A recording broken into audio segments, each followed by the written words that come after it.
adalah keadaan.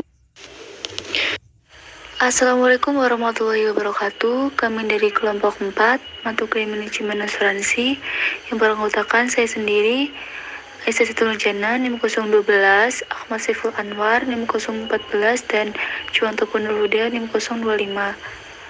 Akan menjelaskan tentang asimetrisasi informasi pada asuransi.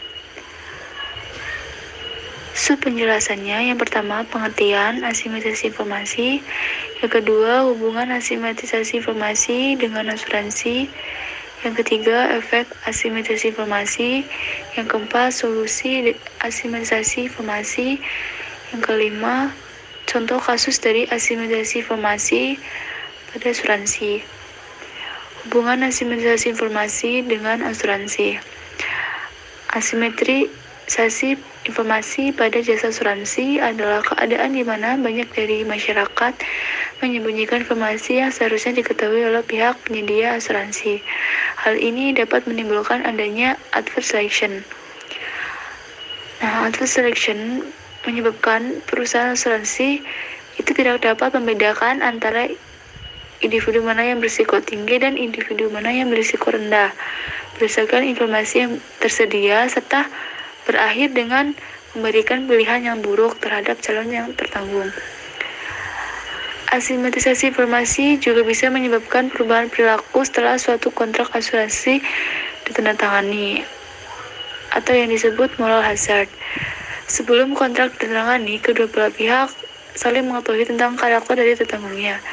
Namun setelah penandatanganan kontrak, pengawasan kurang sempurna, sehingga tidak semua perilaku tertanggung dapat diamati oleh penanggung.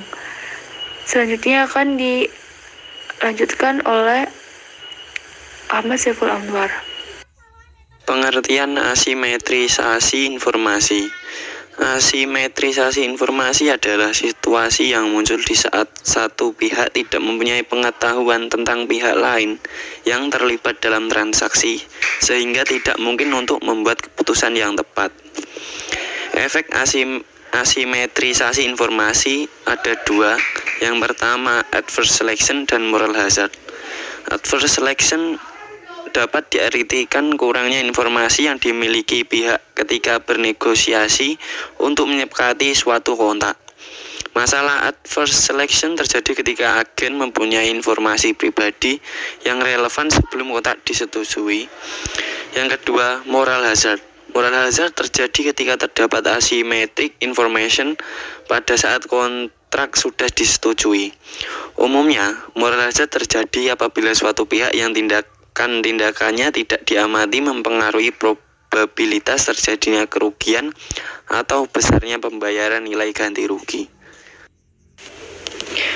Baik, selanjutnya yaitu ada solusi dari asimetri informasi, di mana solusi asimetri sendiri ada dua solusi, yaitu signaling dan screening. Solusi yang pertama, signaling, yaitu Michael Spence mengusulkan gagasan signaling, yaitu bahwa dalam situasi asimetri informasi terdapat kemungkinan bagi setiap orang untuk memberikan sinyal yang menunjukkan tipe mereka, sehingga dipercaya dapat memberikan informasi kepada pihak lain dan menyelesaikan asimetri yang ada. Lalu solusi yang kedua yaitu screening. Stiglitz pada tahun 1976 merintis teori screening, di mana dengan cara ini pihak yang kekurangan informasi dapat mempengaruhi pihak lain untuk mengungkapkan informasi mereka.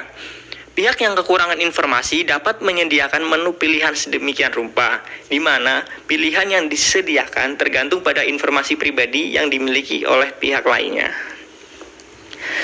Selanjutnya yaitu ada contoh kasus asimetrisasi informasi pada asuransi, di mana kasus yang ada di Indonesia yaitu yang dialami oleh BPJS Kesehatan, yaitu peserta asuransi atau pemegang polis kesehatan mempunyai informasi yang lebih lengkap tentang kesehatan atau keadaan fisiknya dibanding perusahaan asuransi. Asimetri informasi ini dapat berujung pada dua permasalahan agensi berupa adverse selection dan moral hazard. Pada aspek pertama, BPJS Kesehatan harus memperhatikan dampak moral hazard yang dapat timbul pada kondisi rendahnya premi produk mereka. Rendahnya tingkat premi yang ditawarkan oleh BPJS akan membuat masyarakat cenderung eksploitatif dengan semakin sering menggunakan jasa kesehatan, meskipun kondisinya tidak cukup mendesak. Lalu pada aspek kedua yaitu adverse selection.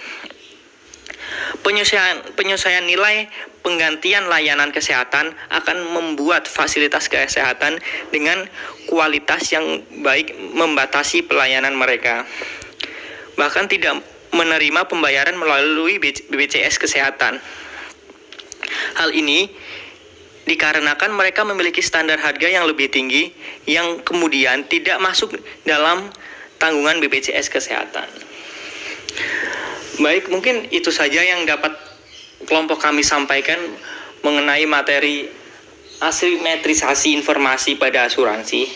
Kurang lebihnya mohon maaf. Terima kasih, sekian. Wassalamualaikum warahmatullahi wabarakatuh.